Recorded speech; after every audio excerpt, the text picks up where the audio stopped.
오늘 이 예배 가운데 또 여러분의 영혼 가운데 성령의 기름 부음이 넘치기를 축복합니다. 오늘 우리 찬양대가 한 명 빼고는 다 나온 것 같아요. 오랜만에 보기가 좋고 또 우리 남성 소리가 또 잘 어울리는 게 너무 듣기 좋습니다.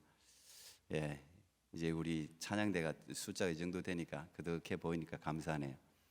이제 찬양대 들어오고 싶어도 이제 오디션 보고 시험 치고 해야 들어올 수 있을 것 같아요. 그래서 지금 성도들의 한 50명 정도 더 채워지면 한 명 받겠습니다. 감사하고요. 오늘 성령 시리즈 두 번째 시간 성령의 교통하심이라는 제목으로 말씀을 나누려고 합니다. 지난주도 제가 그 2단 강의하시는 목사님이 한국에서부터 오셔서 강의를 하셔서 제가 참석해서 들었습니다. 지금 미국, 캐나다 할 것 없이 지금 이단 때문에 교회들이 몸살을 앓고 있습니다. 그래서 이분이 미국에서 또 공부를 하셔가지고 영어 강의도 하시고 해서 곳곳에 다니시면서 강의를 한다고 합니다. 우리 교회 온두라스 협력 선교사이신 박명아 선교사님 그 아드님이 이제 또 이어받아서 선교를 하는데 또 이번 주에 또 2단 세미나를 온두라스에서도 강사를 초청해서 한다고 제게 연락을 해서 온두라스도 심각하구나 하는 생각을 하게 되었습니다. 사실 이 2단이 상당히 이제 무서운 존재입니다. 근데 이 2단을 선정할 때 이 2단에 대한 그 목사님들도 질문을 하라니까 질문이 굉장히 많아요. 왜냐하면 구분하기가 어려우니까 확실하게 신천지 뭐 이런 건 뭐 확실하게 구분이 돼요. 여호와의 정인 이런 건 이제 확실히 구분이 되는데 이 성령에 관해서 이게 상당히 이제 이단이다 아니다 말하기가 어려워요. 여러분 잘 아는 가령 송기철 장로님이라든지 뭐 이런 분들 아시죠? 이제 이런 성령 사역 하시는 분들에 대해서 상당히 좀 질문도 있고 했는데 이단성이 있다고 말할 수는 있지만 이단이다 아니다 말하기가 상당히 좀 조심스러운 부분들이 있습니다. 그래서 이단을 선정할 때 여러 가지 기준을 가지고 선정을 하는데 많은 기준들이 있습니다. 이제 그 중에 하나는 교회를 어지럽히는 거. 그 교리 그 사람들이 들어왔을 때 교회가 어지러워지고 가정이 파탄나게 하는 거. 그거 이단입니다. 그것도 이제 이단의 여러 기준 중에 하나예요. 그게. 그러나 이단을 우리가 판단할 때 제일 중요한 기준으로 삼는 게 아무래도 독트린이라고 부르는 교리입니다. 교리. 성경이 말하고 정통교회가 가지고 있는 보편적인 교리를 위반했을 경우에 우리가 이단성 지목이 되고 이단 대책위원회라는 게 모든 총회 교단들이 다 구성되어져 있는데 그분들이 대부분은 1년간 연구기간을 갖습니다. 그래서 1년 동안 그곳에서 선포되는 말씀, 그곳에서 그 내는 책자 이런 걸 전부 이제 모으고 그 다음에 그 교회가 상황이 어떤지 가정들이 어떤지 이런 걸 다 이제 종합적으로 다 해서 총회에서 보고를 하게 되고 그 다음에 이제 그 총회에서 이단성에 대해서 이제 확정하는 그런 절차를 밟습니다. 그 중에 이제 이단에 대해서 확실하게 모든 정통교회가 공통적으로 가지고 있는 가장 중요한 이제 기준이 이 삼위일체입니다. 삼위일체 이게 굉장히 이제 대부분의 이단들이 이 삼위일체를 다 위반이 됩니다. 뭐 여호와의 정인, 신천지 말할 것 없이 전부 다 이제 삼위일체에 대해서는 확실하게 그 교리가 성립이 되지 않기 때문에 그래서 우리가 이단이라고 그렇게 부르죠. 근데 성경에 이제 삼위일체라는 말이 있느냐? 없지요. 제가 삼위일체에 대해서는 이미 설교를 몇 번 했습니다. 그렇지만 성경은 곳곳에서 삼위일체, 성부, 성자, 성령 우리 그 도표도 있죠. 성부, 성자, 성령 이 삼위일체가 확정이 된 후에 지금은 모든 정통교회가 지금 여러분 보고 있는 이게 도표가 상당히 잘 만들어진 도표인데 저렇게 정리를 하고 있습니다. 예. 성부 하나님은 하나님이냐? 성부 하나님은 하나님이다. 성자 예수님도 하나님이다. 성령 하나님도 하나님이다. 다 하나님이에요. 그런데 성부 하나님은 성령 하나님과 같으냐? 그렇지는 않단 말이에요. 성자 예수님이 성령 하나님과 똑같으냐? 그렇지는 않단 말이죠. 예. 각각 하나님이시지만 각각 독립적이시고 동등한 인격을 소유하고 계신다. 우리가 이제 한마디로 이야기하면 그렇게 삼위일체를 정리할 수가 있습니다. 이 삼위일체라는 단어는 없지만 성경 곳곳에서 사실 이게 이성적으로 사람들이 이해하기가 상당히 어려워요. 예. 그래서 제가 가장 이제 삼위일체를 잘못 설명하고 있는 부분들이 이제 기체, 고체, 액체, 그죠? 물, 수증기, 뭐 얼음, 이게 동일한 성격이니까 이런 것처럼 하나님도 기체, 고체, 액체로 존재하지만 같으니까 삼위일체 하나님이다. 이렇게 이제 설명하는, 옛날에 그런 설명을 많이 했어요. 예. 저는 여기서는 목사고 집에 가면 아버지고 또 뭐 어디 가면 회사원이고 뭐 이런 식으로 설명을 많이 했는데 이제 이런 거를 양태론이라고 부릅니다. 이단이죠. 잘못된 사상이죠. 그건 그렇게 되면 똑같잖아요. 성부, 성자, 성령이 똑같아져 버리잖아요. 예. 그러니까 이 잘못된, 우리가 자꾸 설명을 하려 보니까 그런 설명을 하는데 이제 잘못된 설명이죠. 예. 그래서 왜냐하면 이성적으로 설명하기 어려운 거예요. 그럼에도 불구하고 이 성부, 성자, 성령 삼위일체 교리는 성경이 매우 중요하게 이야기하는 교리입니다. 성경 곳곳에 이 삼위일체를 지지하는 삼위일체 성부, 성자, 성령 하나님에 대해서 창세기부터 해서 계시록까지 많은 성경 구절들이 존재합니다. 그 중에 하나가 오늘 우리가 읽은 고린도후서 13장 13절.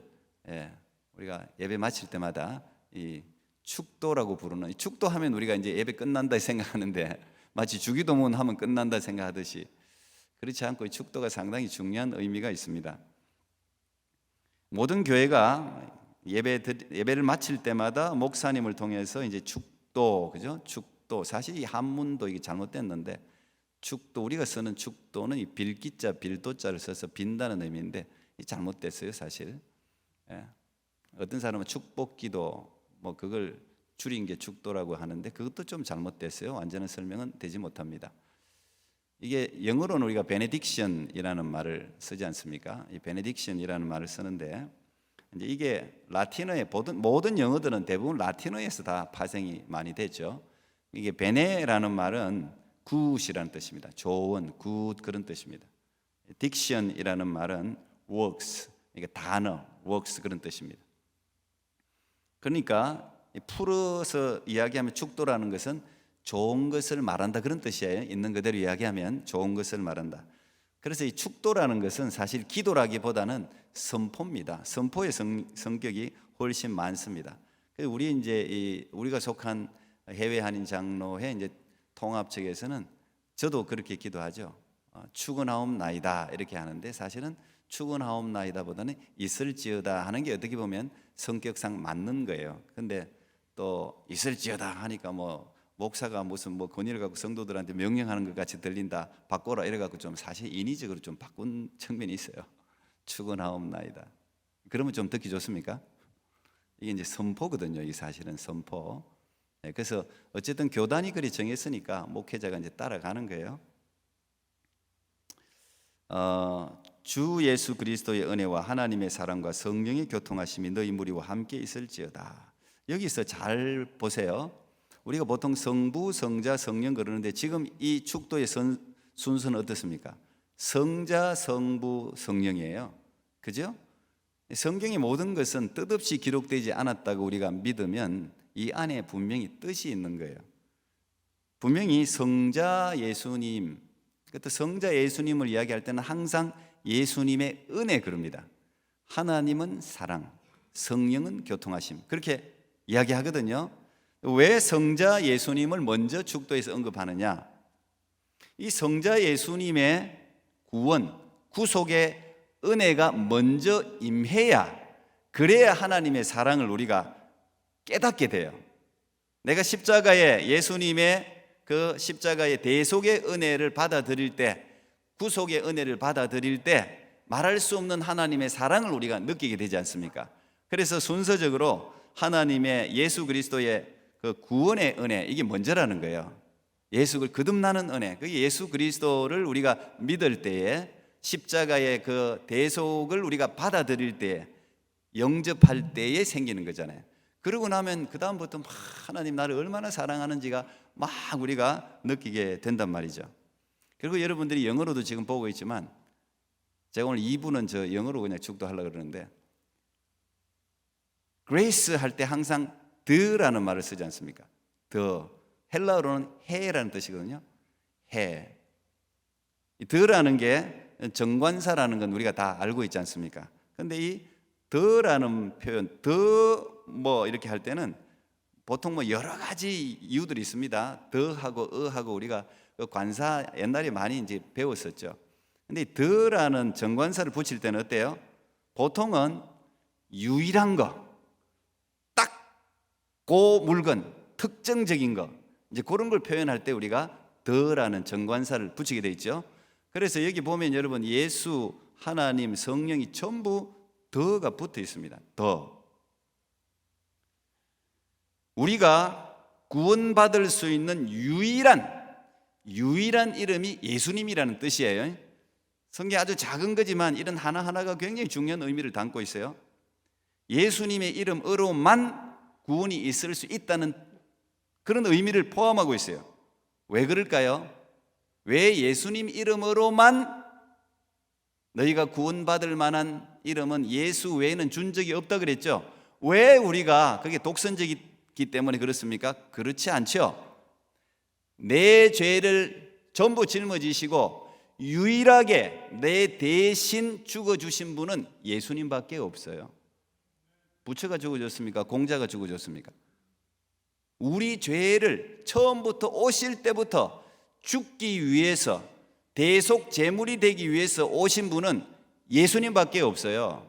공자, 부처, 모든 성자들은 자라면서 스스로 도를 득도한 거예요.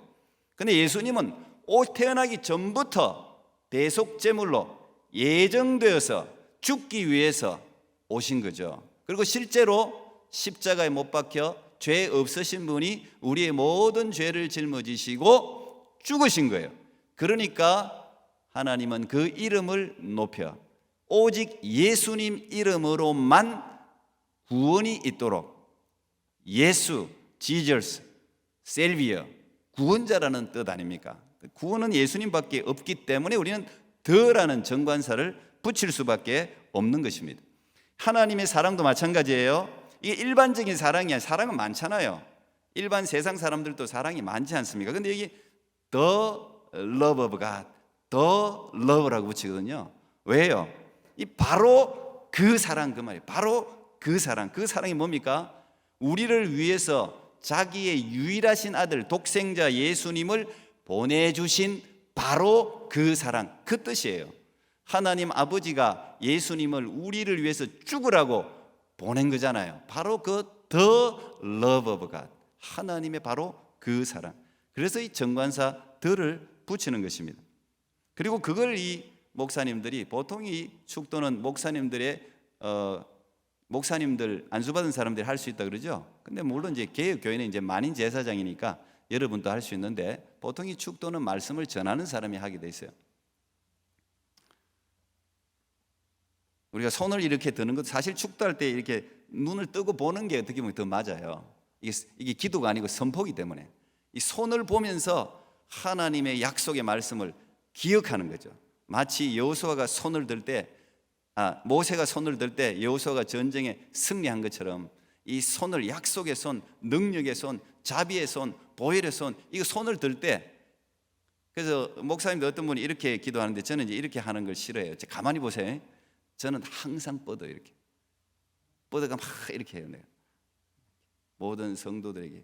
여러분 이 손을 하나님의 손을 보면서 기억하라고 손을 드는 거예요 사실.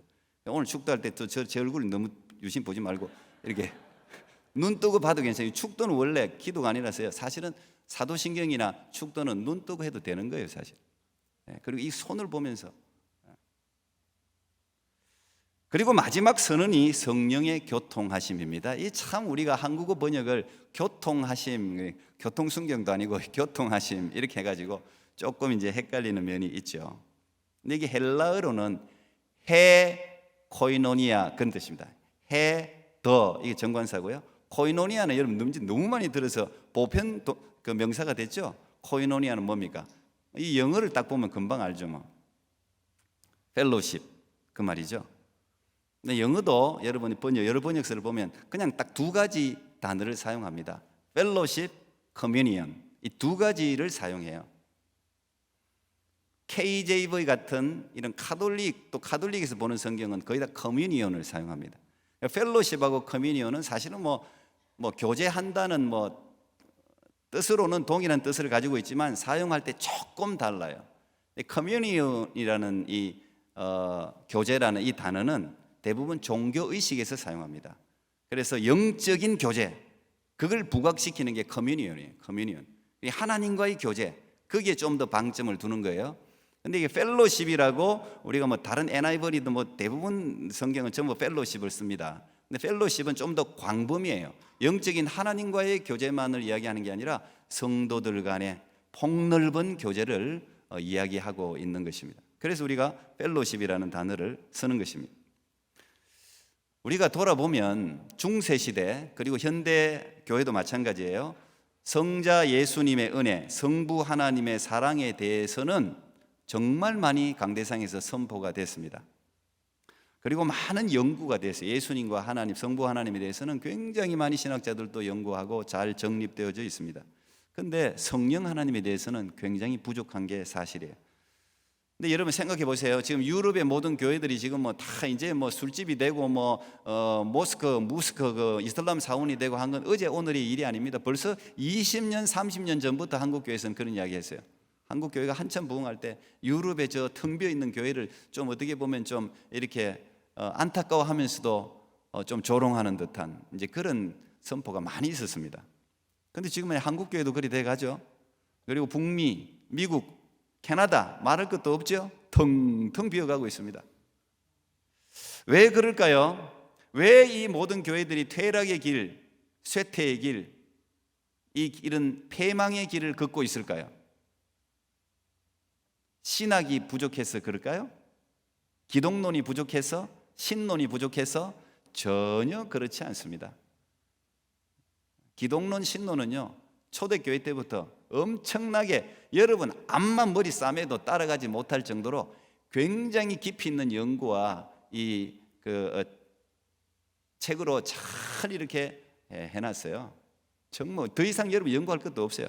우리보다 뛰어난 사람이 얼마나 많아. 평생을 그거 연구해갖고 기독론, 신론 정말 저도 조직신학 책을 뭐 가끔씩 들여다봅니다만 정말 잘 정리해놨어요. 그런데 왜 그러냐? 신학이 부족해서 교회들이 무너지는 게 아니라니까요. 물론 이제 부족한 사람은 우리 공부 좀 해야 됩니다. 우리는 좀 공부를 좀 해야 돼요. 왜 그러냐? 성령의 역사하심이 메말라 버렸기 때문에 그렇습니다.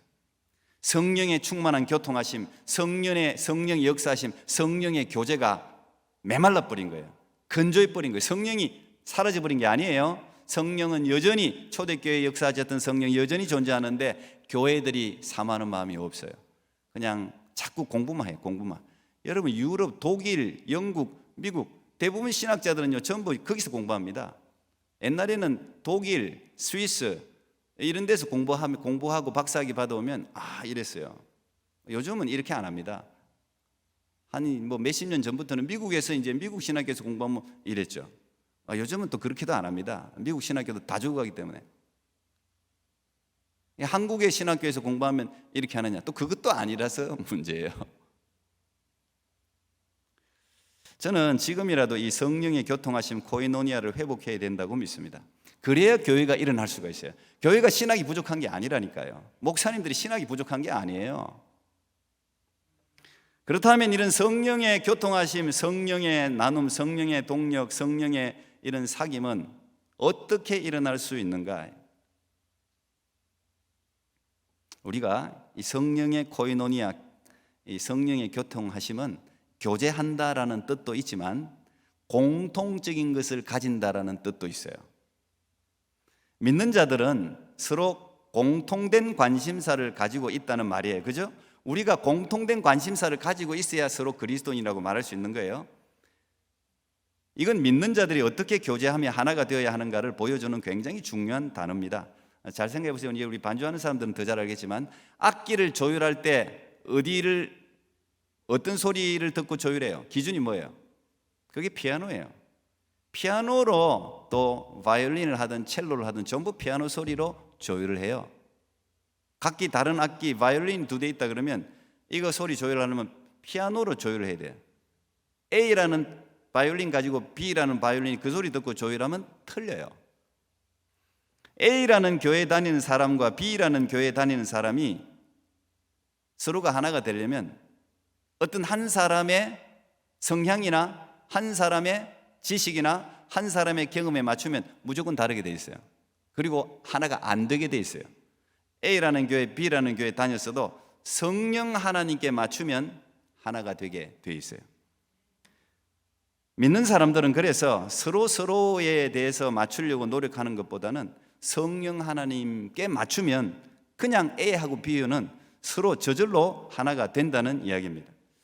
나를 지도하시는 성령께서 B라는 다른 사람도 동일하게 지도하시기 때문에 우리는 그 사람과 함께 동행할 수가 있는 거예요. 오순절 마가다락방에 성령이 임하자 초대교회 성도들은 자연스럽게 공동체 생활을 하게 되었습니다. 초대교회는 집사님들, 장로님들, 권사님들, 목사님이 함께 모여서 회의를 통해서 우리가 교회를 하나 개척하자, 그러려면 뭐가 준비될까, 이렇게 회의를 통해서 시작된 교회가 아니었습니다. 그냥 함께 모여서 예수님이 약속하신 성령을 기다리라 하면서 함께 모여서 그냥 기도하다 보니까 불같은 성령이 임하고, 불같은 성령이 임하니까 하나의 목소리를 내고 함께 동일한 생각을 가지게 되고 저절로 공동체, 초대교회가 출발하게 된 것입니다. 오늘 우리가 사도행전 4장을 읽었는데 이 본문은 베드로와 요한이 성전 미문의 안전뱅이를 사도행전 3장에서 이렇게 세웁니다. 38년 동안 한 번도 걸어본 적 없는 안전뱅이, 오늘 현대 의학과 기술로도 정상으로 만들 수 없습니다. 그런데 그 38년 된 안전뱅이를 금과 은은 내게 얻거니와 내게 있는 것으로 네게 주느니 곧 나사렛 예수 그리스도 이름으로 걸으라 그러잖아요. 그러니까 한 번도 그런 적, 근육도 다 죽었는데, 그죠? 이 근육이라는 게 웃겨서 한 달, 두 달, 세 달 이렇게 놔두면 이 근육이요, 이게 아주 줄어들어요. 그래서 저는 이제 저희 어머니를 제가 봤기 때문에 진짜 뼈만 남더라고요. 이렇게 계속 있으니까. 우리 어르신들 건강하기를 바라고, 이 교회라도 이렇게 잠깐이라도 왔다 갔다 하는 거 큰 복인 줄 믿습니다. 그 건강을 지키는 길이에요. 어쨌든 간에 어쨌든 그래야 되는 거예요. 근데 그 안전뱅이가 예수님 이름으로 그냥 벌떡 일어났습니다. 그 짧은 시간에 치유가 그냥 확 급속도로 일어난 거예요. 보통 우리가 재활을 하려면은 아마 그분 재활했으면 1년, 2년, 3년 걸렸을 거예요.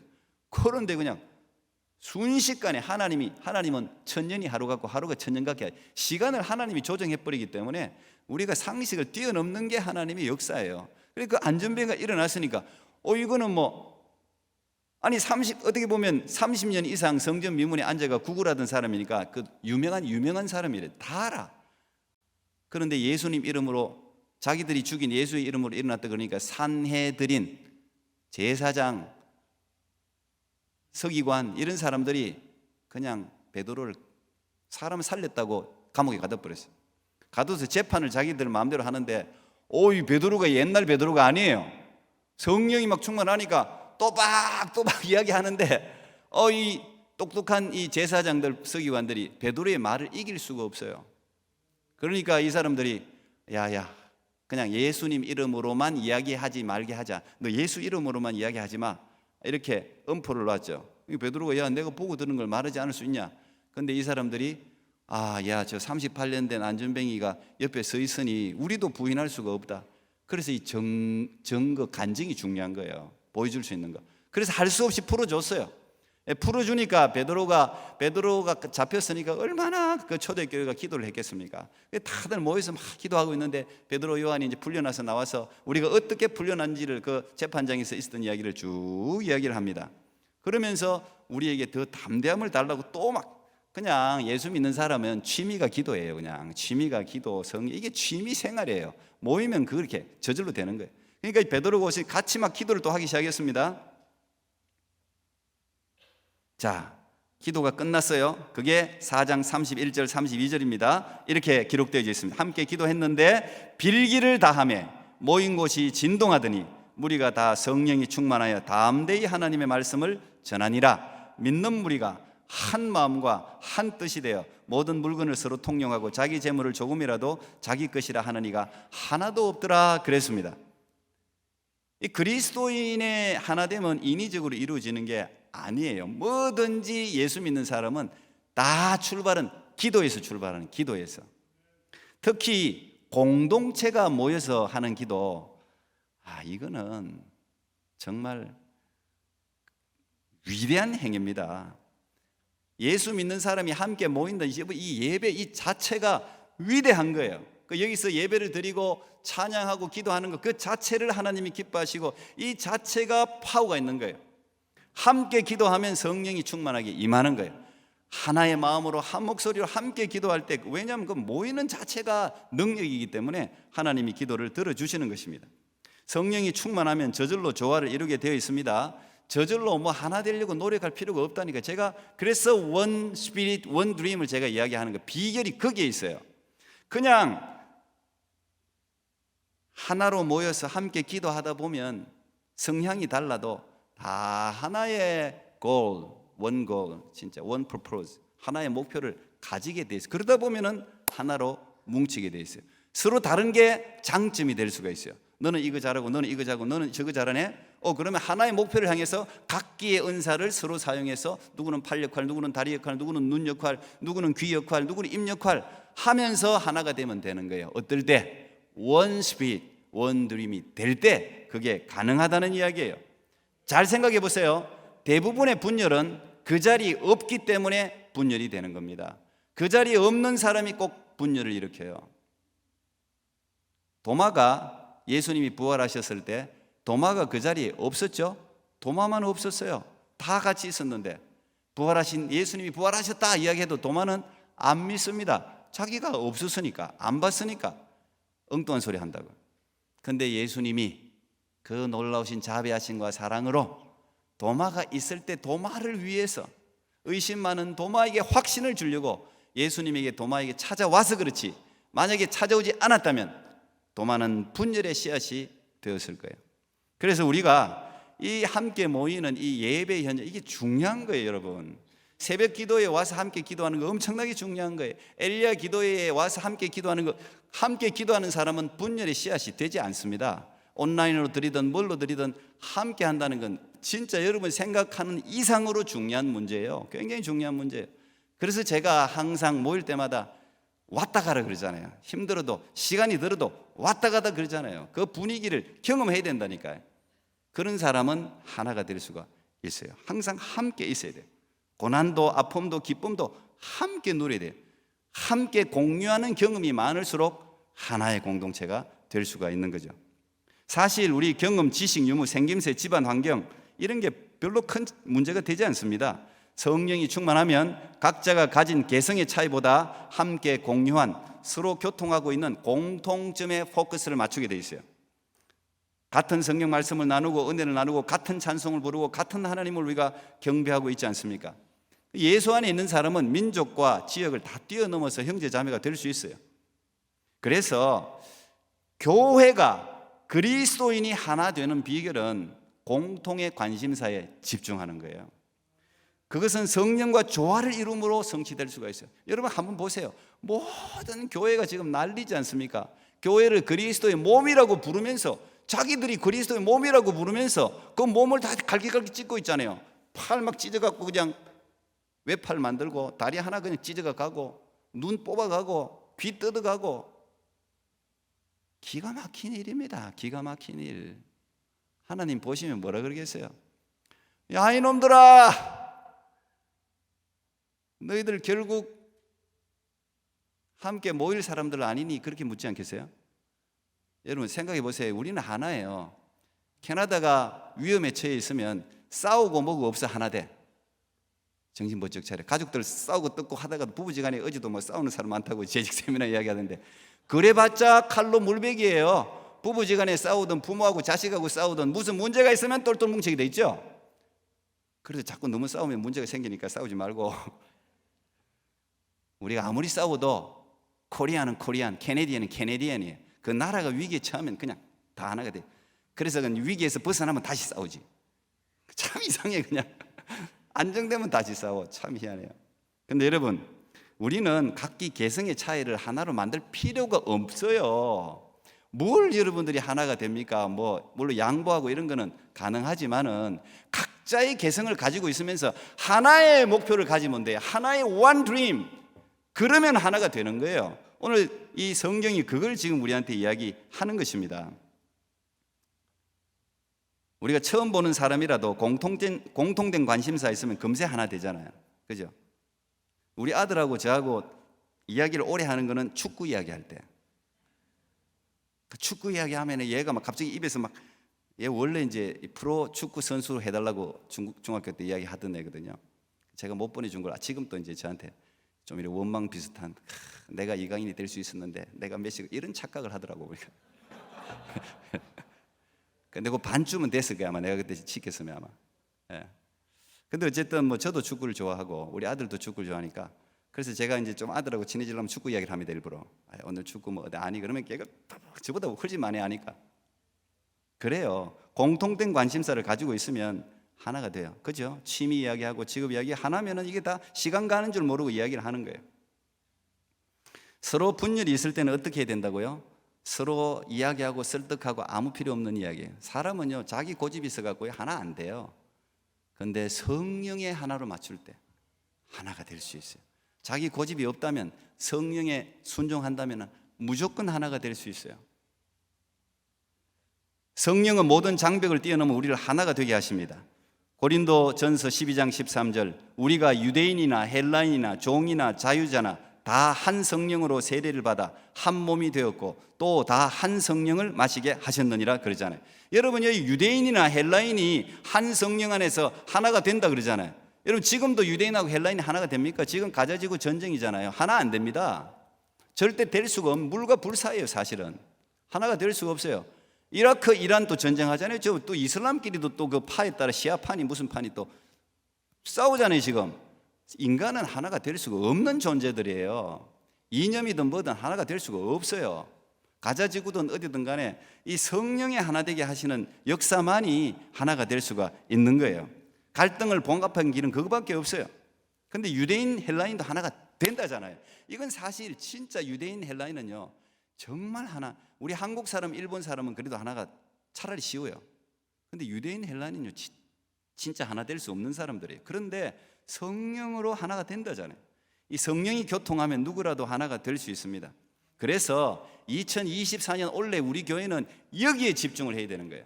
여기에 성령께 집중을 해야 돼요. 그래서 제가 지금 성령 시리즈를 하고 있는 거예요. 성령께 집중하면 돼. 다른 사람 볼 필요도 없어요. 성령을 보면 우리가 진짜 예수님 믿는 사람들이라면 성령이 동일한 생각을 준단 말이에요. 동일한 비전을 준단 말이에요. 그게 맞추면 되는 거예요. 성령의 교통하심으로 함께 손을 잡고 세상의 판을 치고 다니는 거짓의 영, 탐심의 영, 우상의 영, 자살의 영, 음란의 영, 분열의 영, 공중권세자면 사단에 우리가 다 공통적을 가지고 있잖아요. 우리가 공통적이잖아요. 우리가 싸울 것은 혈과 육에 대한 것이 아니라 권세와 정세가 어둠의 세상 주관자들, 사탄, 마귀가 우리의 적이지 않습니까? 그래서 우리는 일렬대오로 하나로 뭉쳐서 이 원수 마귀에 사용해야 되는, 맞서야 되는 거예요. 이미 우리는 하나예요. 그래서 옆 사람이 쓰러지면 어떻게 돼요? 그걸 지켜줄 동지가 쓰러지면 빈자리가 생기기 때문에 누군가 거기를 또 메워야 되는 거예요. 그래서 올해는 여러분 가정에도 마찬가지예요. 여러분 부인이 원수가 아니에요. 남편이 원수가 아니에요. 자식이 원수가 아니에요. 시부모님이 원수가 아니에요. 우리의 공동의 적은 사단에게서 거기에 집중해야 돼요. 사단을 향해서 대적해야 되는 거예요. 그리고 공동의 관심사, 하나님의 나라를 이 땅 가운데 세우고 영혼을 구원하는 뒤에 우리가 물질과 시간을 하나로 뭉친다면 하나님이 기뻐하셔서 분명히 올 한해 역사가 일어날 것입니다. 성령 하나님이 기준입니다. 우리가 그 성령 하나님의 뜻에 맞추어서 함께 교제할 때 여러분의 가정도 마찬가지예요. 예수님의 은혜와 하나님의 사랑과 성령의 교통하심이 여러분 가정 가운데 저는 정말 넘쳐나기를 바랍니다. 저는 가정을 굉장히 중요하게 생각해요. 가정이 평안하고 가정의 사랑이 넘치고 가정의 성령이 넘쳐야 그게 교회로 영향을 미치고 사회에도 영향을 미치는 거예요. 여러분 올 한 해는 가정 가운데 이 성령의 정말 바람 같고 불 같은 성령의 역사로 온 가정이 하나님의 꿈으로 하나 되는 그런 은혜가 있기를 축복합니다. 우리 교회가 이 땅에 세워진 모든 지금 피 흘리고 있는 교회들이 오직 성령의 충만한 역사로 말미암아 온전히 하나가 되어서 사랑과 공의가 정말 강물같이 흘러넘치는 하나님의 나라를 세우는 그런 주역들이 될 수 있도록 여러분 이 땅에 있는 모든 교회들을 위해서도 기도해 주시기 바랍니다. 여러분의 기도가 반드시 응답되는 은혜가 있기를 축복합니다. 기도하겠습니다. 하나님 감사합니다. 주 예수의 그 은혜와 하나님의 그 놀라우신 사랑과 또 성령의 교통하심으로 하나님 우리를 이끄시는 주님을 찬양합니다. 하나님, 우리가 언제나 무슨 문제를 만날 때 어떤 특정한 사람에게 비난의 화살, 원망의 화살, 변명을 하지 말고 우리가 어떤 문제, 어떤 일을 만나든 우리 하나님께 집중할 수 있는 저희들이 되게 하셔서 성령 하나님께서 풀어주시고 하나 되게 하시고 큰 산을 평지되게 하시는 역사를 2024년 모든 우리 토론토 꿈의교회 성도님들이 다 경험하는 역사적인 한 해가 되도록 복을 허락해 주시옵소서. 예수님 이름으로 기도하옵나이다. 아멘.